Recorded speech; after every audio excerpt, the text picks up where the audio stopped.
Saturday morning, the Bruins welcome in Bowling Green. Each team has a malign unit looking to make strides from 2021 here into 2022. Which unit will win? UCLA defense or the Bowling Green offense? As we preview and continue to preview the Week 1 matchup between the Bruins and the Falcons here on Locked On UCLA. Let's hit that music and groove, everybody. You are Locked On UCLA, your daily podcast on the UCLA Bruins. Part of the Locked On Podcast Network, your team every day.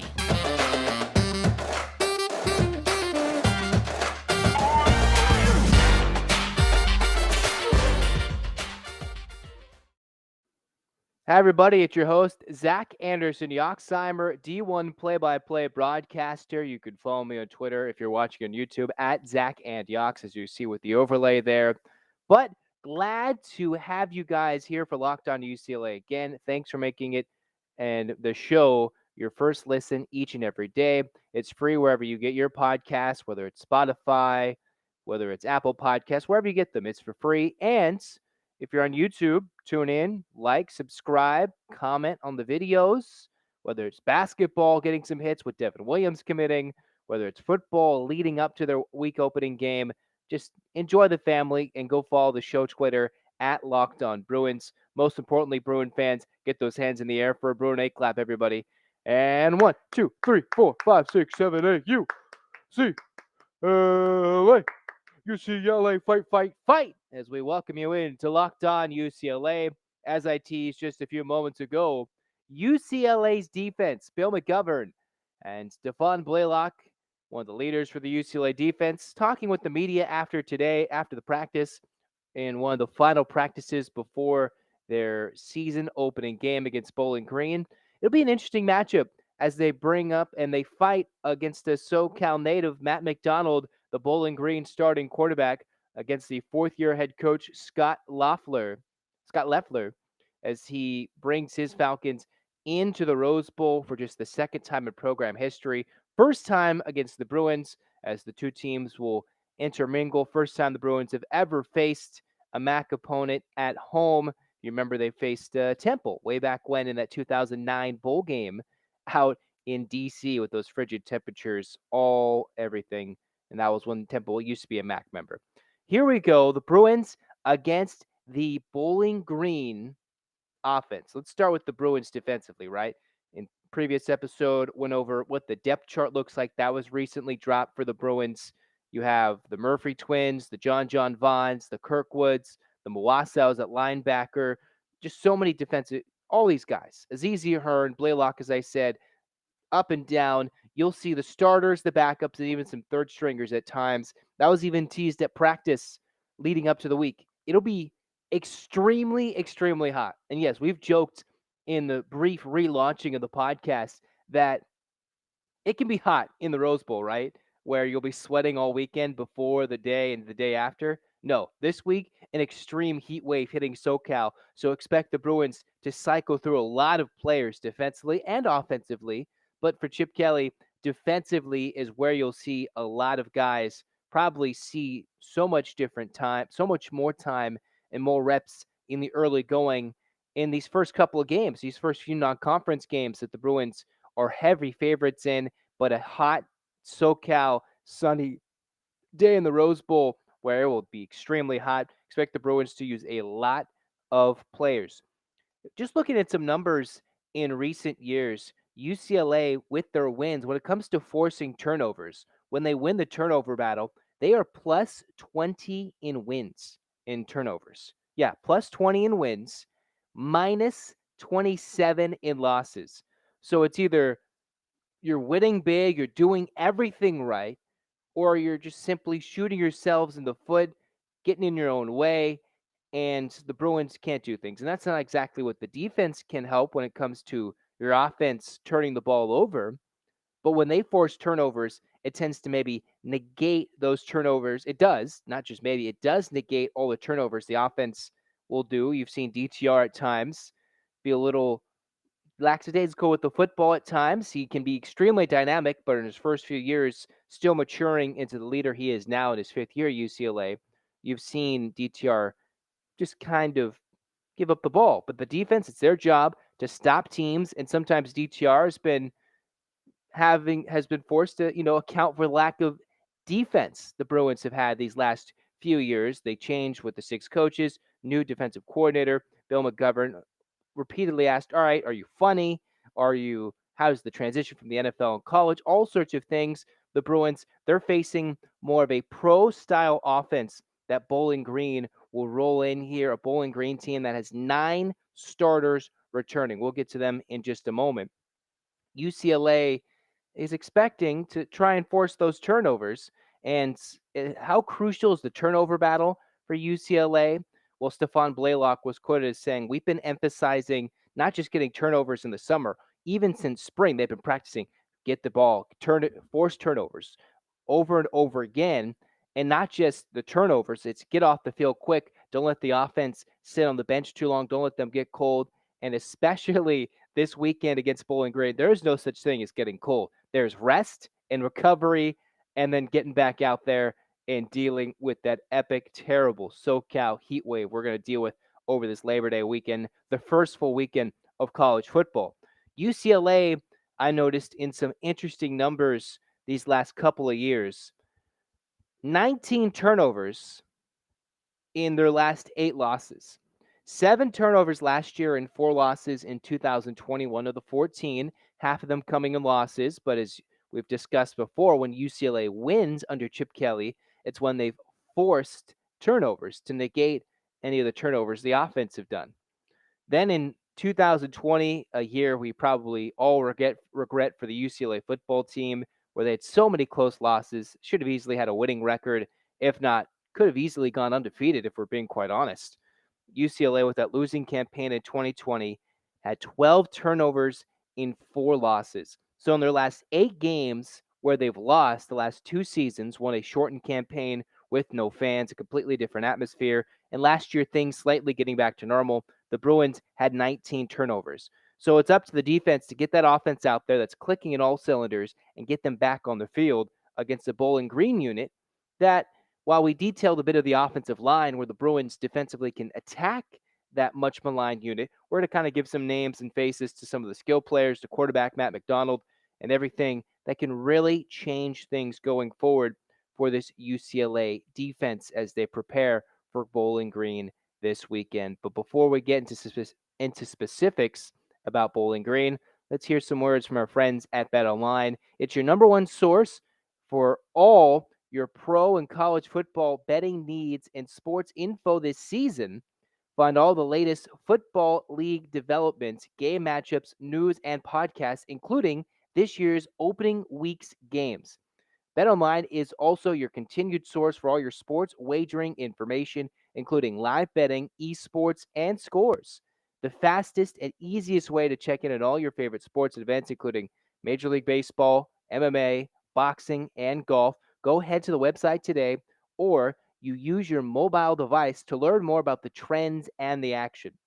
BetOnline, where the game starts. And on the last episode of the week before the game, we'll get to those BetOnline numbers, but just go check out our friends at BetOnline.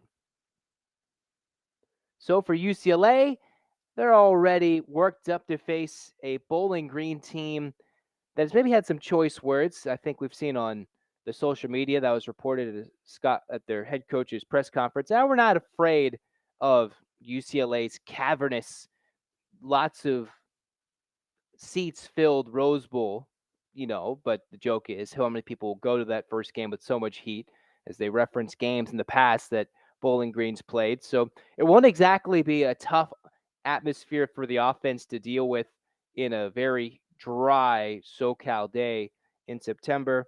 Yes, I have to keep repeating it. We are going to be drenched in sweat. Whoever's there in the Rose Bowl with me, you will be sweating. If you're at home enjoying the AC, a pool, the beach, I commend you. You may have made the right decision. But whatever it is, the Bruins have to face this Bowling Green offense. And as I teased before in the early stages, UCLA making the switch, and while the rushing yards they've been limiting has been going down over the years for Chip Kelly, the lowest amount of points they've given up in almost 7 years for points per game came last year for UCLA's defense, a trend that started at the end of the Jim Mora campaign where too many points were given up defensively. Finally, some changes made, and now UCLA gets not exactly a test, but there's some key little pieces Bowling Green will try out there this weekend that will force UCLA to game plan well and see how different the defense will look. Starting with the quarterback, Matt McDonald. McDonald, who last year completed around 60% of his passes, over 60% of his passes, 2,500 yards, closer to 2,600 yards, had 12 touchdowns, 7 interceptions last year, including a red-hot finish over his last 6 games.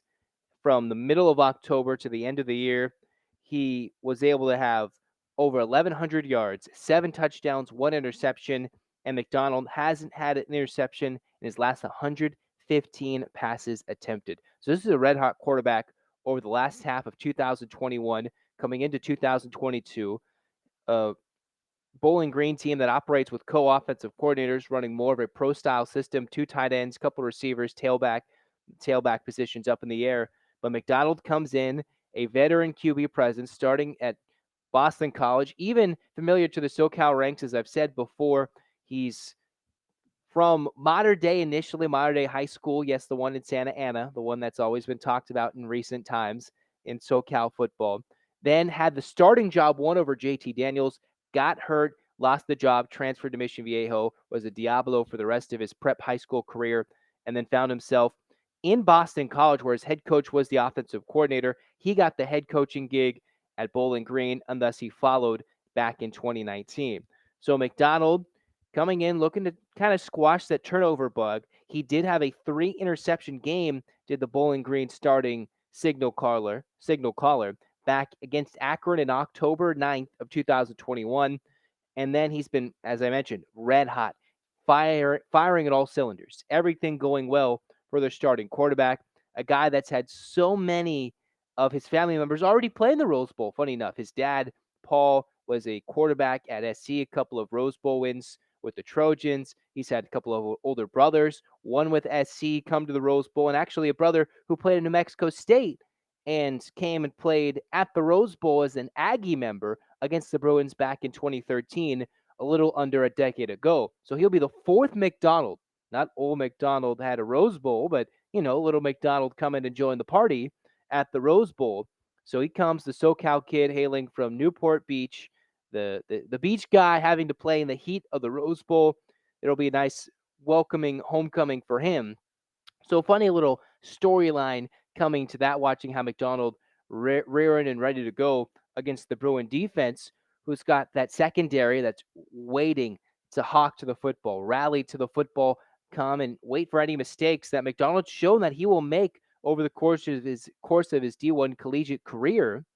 But for the Bruins, can the Kirkwoods, the ZZ Hearn, the transfer, Blaylock, and whoever else I'm forgetting off the top of my head at this moment, can they rally to the football and limit McDonald? Stephan Blaylock, and at the end of practice, made the quote recently saying, yeah, once he gets out of the pocket, he's going to look downfield, continue to look downfield, and fire the football.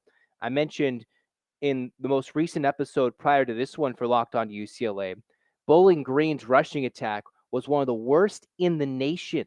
They could barely muster just over 100 rushing yards a game. Compare that to the UCLA rushing attack, which was one of the best, one of the top tier in the nation, not exactly number 1, but second in the Pac-12, over 200 rushing yards a game in 2021. And obviously, it's not fair to compare the two offenses. They're going in different directions. But each team's strength is matching up with each other, and each team's weakness is matching up with each other. If you think about it, UCLA defense, if you compare it to recent years, especially last year, to the Bowling Green offense, it was Bowling Green's defense that helped lead them to that win at Minnesota in 2021, despite being 4-8. This is that year for the Falcons that they're looking to make that leap year.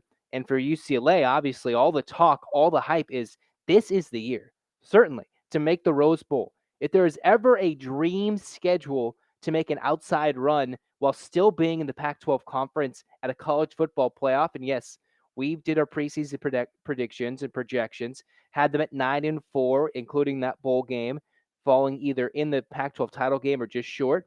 But if there is ever a dream season, this is the schedule to do it. And this is a Bowling Green team. Well, if you look at the odds makers, and we'll talk about that later in future episodes with the BetOnline odds and numbers, it's kind of dropping a little bit. So this game might be a little closer than people thought. It might be a tougher game than Bruin fans realize, because this offense, I think, is looking ready to click a lot more than they did last year for Bowling Green. And that's something that the UCLA defense might not expect on a hotter day. They get a little gassed, might give up a couple more points than expected if, say, it wasn't like 5 billion degrees in the Rose Bowl on Saturday, which is no excuse, right? But it just, you're gonna have to cycle in a lot of players, and McDonald is the head man. It's gonna all run through him, and we'll give you some other names to talk about and just look forward to after we hear some words from some sponsors. In the meantime, now if you're watching on YouTube, back with the audio side of things, UCLA, these are some of the skill players that Bowling Green you have to look out for. First, we'll go with who they've lost. They lost their kicker, and while you might think, okay, offensively, Zach, why are you starting with their kicker? Well, their kicker was a Lou Graza Award semifinalist, Nate Needham, who had the best success rate percentage of made kicks in the nation last year. 95% he made his kicks. And when you're amongst the best in the nation in terms of simply making kicks, success rates, that's something that they're going to lose from last year. They lost their punter. They're replacing a lot of special teams, just kind of breezing over that really quick. But when you can get 3 on the board, especially on the road, at the Rose Bowl, that's something that Bowling Green could have had. They're looking to replace that. So that's something to look out for the Bruins defensively, who have made the Bruins in like the last decade, I believe, have blocked at least 20 or so kicks, 20 or more. So that's something to look out for, where they blocked a couple. It led to some scores in recent seasons. We've had some block kicks. You remember in Washington State, some big blocks, whether it's punts, blocked field goals for touchdowns. Bruins have made just that last decade, they've blocked a lot of kicks, whether it be punts, field goals, led to scoring drives, flip field position, led to a touchdown directly off the block. Just some couple things I wanted to start with. They have a new field goal kicker and a new punter, an Aussie style punter. So you got to check out for that. Back to the offense. They actually lost at Bowling Green. I didn't mention this when I was talking about the rushing attack, but Terrion Stewart, who is more of an Ohio legend in the high school ranks, with Sandusky in the Sandusky area of Ohio, was his high school's leading rusher and was Bowling Green's leading rusher the last 2 seasons, including in each of 2020 and 2021. Stewart having a game where he had 160 yards on the ground and 170 yards on the ground in separate seasons, and a couple of rushing touchdowns in those games. That's a dynamic threat that, despite UCLA facing an offensive line that's been patched together with transfers, walk-on freshmen, but getting some more experience for the Falcons, they're without their starting tailback the last couple of years. He's no longer with the program. That was recently announced just the weekend before the game. So that was just announced a few days ago. The head coach confirmed it. No longer with the program. No words as to why he's not there.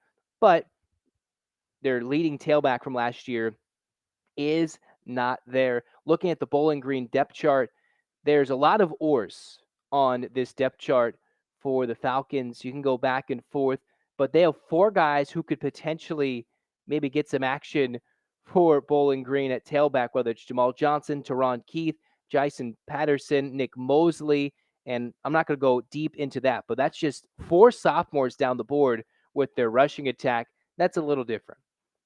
They're expecting to throw the ball. They're not going to throw it a million times. More of a pro-style offense, as I mentioned. 2 tight ends. One of their best tight ends is Christian Smith, who is their 3rd leading returning receiver from last year. He's a 6'4", 240-pound senior. Look for him, Christian Sims, maybe to attack a seam, see how he does offensively. Sims, the 3rd leading receiver, a touchdown last year. And for UCLA, it'll be interesting to see how they can cover some solid tight ends. And to get more on those Sims numbers, he had in 11 games played, 41 receptions, 418 yards, 2 touchdowns, and a long of the season of 81 yards, which was the longest reception of the season for the Falcons in 2021. So that's something to look out for the tight end side. Another something I thought was kind of funny, Levi Gazarek, who is another tight end, isn't exactly the receiving threat, but he is their other starting tight end. Gazarek is one of 15 FBS players that also plays baseball. And if you know John Vaughns, of course, a baseball player for John Savage and company, and even Bill McGovern referencing having a two sports star. Those aren't frequent for a lot of coaches to have, whether it's the basketball and football, the football and the baseballs, track and fields, whatever it is. It's not frequent in this day and age to be playing at a D1 school, let alone a Power 5 D1 level at both sports. And we will have two guys, Division One, meeting the starting linebacker for the Bruins, at least on the depth chart released before the game, John Vaughns, going against Levi Gazarek, their starting tight ends.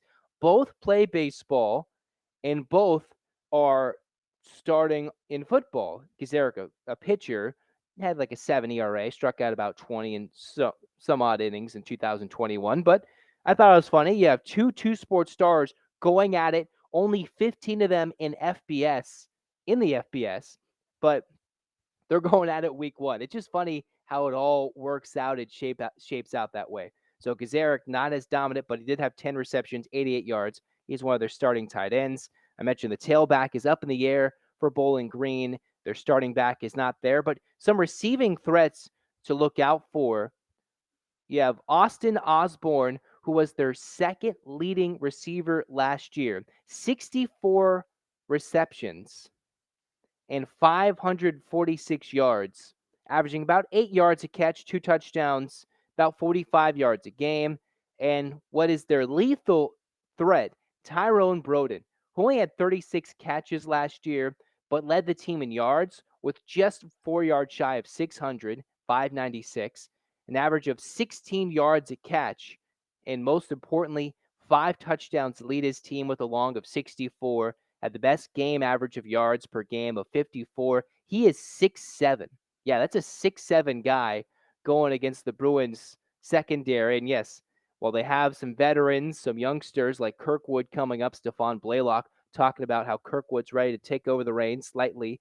The veteran senior leader who represented at the Pac-12 Media Days, Blaylock there, and then Azizi Hearn, the Wyoming transfer. But you have all these guys, the Devin Wassows, all these things, looking at a 6'7" Broden that you're looking to track across the field. And that's a big body to be lumbering up and down the Rose Bowl Stadium field, just going up and down in the hot SoCal sun. But for the Bruins, that is the guy to look out for. He is a strong threat for the receiving core for Bowling Green, who is looking ready to make a statement against the Bruins come week one on Saturday morning.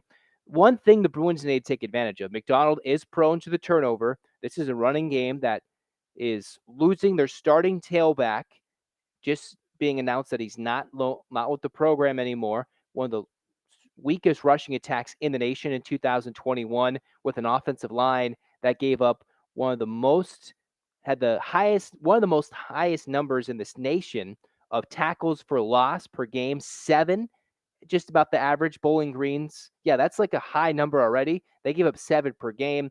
And if you can attack and get the pass rush going, whether it be the Murphy twins, get the D line going up and back, and just so many different guys for the Bruins who can go back and forth. I know it's just slipping my mind, but there's going to be so many different guys kind of cycling in on the defensive line with the Heat. But Matt McDonald, in the last 4 games they played in 2021, did the Falcons, was sacked 17 times. That was about 43% of the times that he was sacked compared to his season total of being sacked. So while they already allowed just a horrible amount of sacks, the Bruins need to apply the pressure, kind of get him a little skittish. And despite him being a long veteran quarterback coming home to start his final season in 2022 for McDonald, coming back to the Rose Bowl, being the 4th McDonald family member to play in the Rose Bowl, the Bruins would love to watch him get a little skittish, sack him, get him under duress early, and force him to make bad decisions and kind of just lock in on one receiver and get him to turn it over like he did with his 3 interceptions. And watch that rushing game that didn't have any success, still looking probably for a consistent starter. The Bruins wanted to take advantage of an offensive line while they have reworked it here and there. The Bruins wanted to take advantage with their defense. It's the new defensive coordinator versus a new offensive line for Bowling Green. What's going to win? The Bruins have the physicality. They have the edge with some experience in the secondary, different guys coming in at linebacker. Who's going to win certain battles for the Bruins up front? That will make the difference in this one. Turnover battle, and can the Bruins really get McDonald flustered going forward in this week 1 game? That's going to do it for us here on Locked On UCLA. We're so excited for week 1. We'll talk about the offense versus the Bowling Green defense coming up, our predictions, whether there's going to cover the spread, who's not. We got all that coming up with Locked On UCLA. Thanks for tuning in today. Get your hands in the air, Bruin fans. Get that 8 clap ready. And 1, 2, 3, 4, 5, 6, 7, 8. UCLA. UCLA, fight, fight, fight. As we get locked and loaded, this has been Locked On UCLA. Go Bruins. Go check out Locked On Pac-12 and make that your second listen today.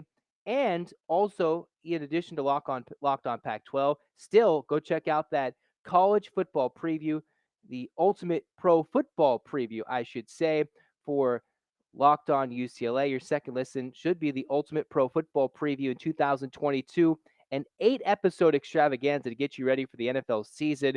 Local experts for the Locked On Podcast Network, including betting angles from Lee Sterling with Locked On Bets, combining into one ultimate NFL preview, the ultimate pro football preview 2022 on your Odyssey app, YouTube, or wherever you get your podcasts. Also, Bruin fans, don't forget, subscribe, comment on the YouTube videos, and rate, comment, watch, download the audio versions as well. We'll continue with more content, have more guests, and the games are here. Locked On UCLA. Go Bruins.